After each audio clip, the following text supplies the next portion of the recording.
Hey, welcome to Perth Backyard Veg. Today we're going to be looking at our original coop, the pros and cons of this design, and what we've learned as first-time chicken owners.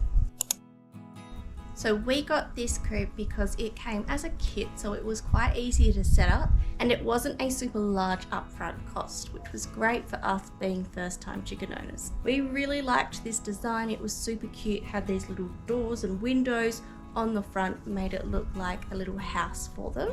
So that was one of the reasons that we bought it as well. We also liked the fact that it was nice and small and it would fit in the space that we had. Now, unfortunately, all those things that we liked about it ended up being things that we decided weren't the best for our chickens. So the little windows and door in the front let in a lot of light.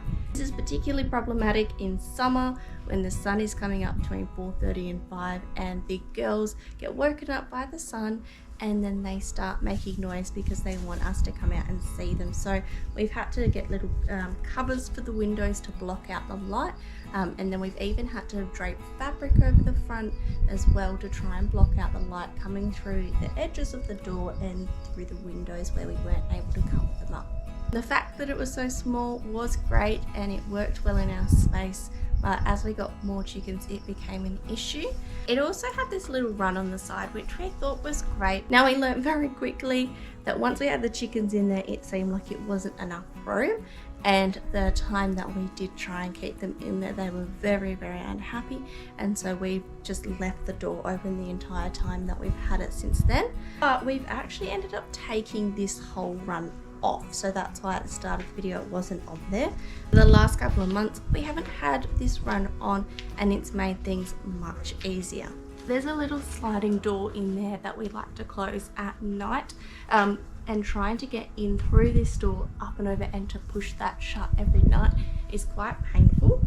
Also, having that mesh wall on the other side of the ramp for the girls to get up made it very difficult for them, so we ended up just taking this off entirely. And the next thing we really liked about this coop was the fact that it had a roosting bar.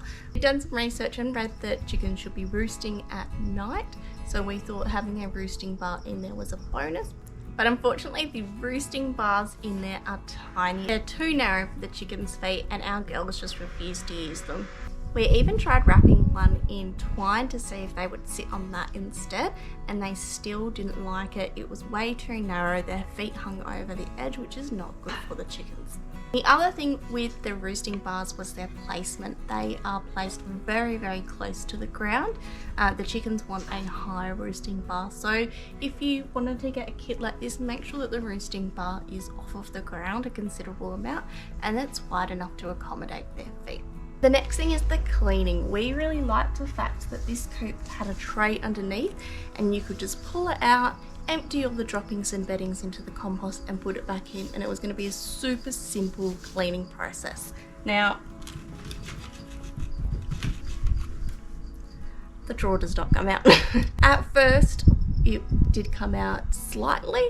It was really difficult. You had to wiggle it, pull it really hard, and it was a pain, and it just got more and more difficult and we ended up giving up on it.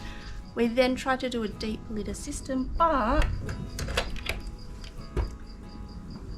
there's about 3 or 4 centimeters of depth there, so that didn't really work out either. So that's one of the things we wanted to do, was in our new coop design build it so that it could accommodate a deep litter system.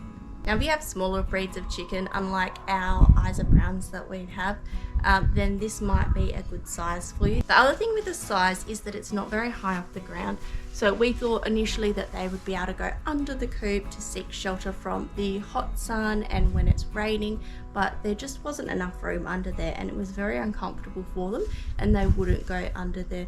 So having a taller coop and without this mesh around the outside would actually better utilize that space. The next thing we liked about this design was the height of the nesting box. It meant that we weren't trying to reach up to get any eggs. We could just lift this at waist height and take the eggs out, but the way that this opens and closes, there's actually no hinges, which is a good thing because you can pull this entire thing out if you're trying to get into there and clean, but it also means it opens really awkwardly and sometimes it scares the chickens. It also had this latch on here to lock, but we didn't end up using it because it didn't really line up properly and it was a little bit more difficult, so we just didn't bother. The last thing I want to talk about is the entryway to this coop. We loved that it had a little ramp that went up into the door and that there was a sliding door here so that we could easily close it in the evenings. Like I said though, this was quite difficult to close in the evenings when we had the run attached, but once we took that off it was quite easy to slide it shut. It does stick a little bit, it's not super smooth, but it still definitely does the job. It's also got this little ramp to go up. Now most of our chickens just ended up jumping straight up. We think that's because it's quite steep. It's not very wide across here, and these little steps are very, very thin and they couldn't get a good grip on these, so they just decided they would jump up instead. The other thing about this entryway is that we have always really wanted to get an omelette automatic door, but because of the design and size of this front, we actually couldn't attach it based on the dimensions of the door. So we have now finally ordered one so that we can put it on our new coop, and when we designed our coop we took those dimensions into account and hopefully made it perfectly so that it can fit on there. When that arrives we're going to be doing an install and review video for you, so make sure that you subscribe so you don't miss that. I hope that you have enjoyed this video and that this gives you some ideas of what to look for when you are buying or building your first chicken coop.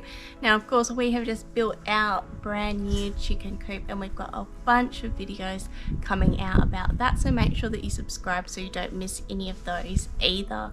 If you've got any questions or any tips that we've missed here, pop them down in the comment section below. Thank you so much for watching. We'll see you in the next one. Bye.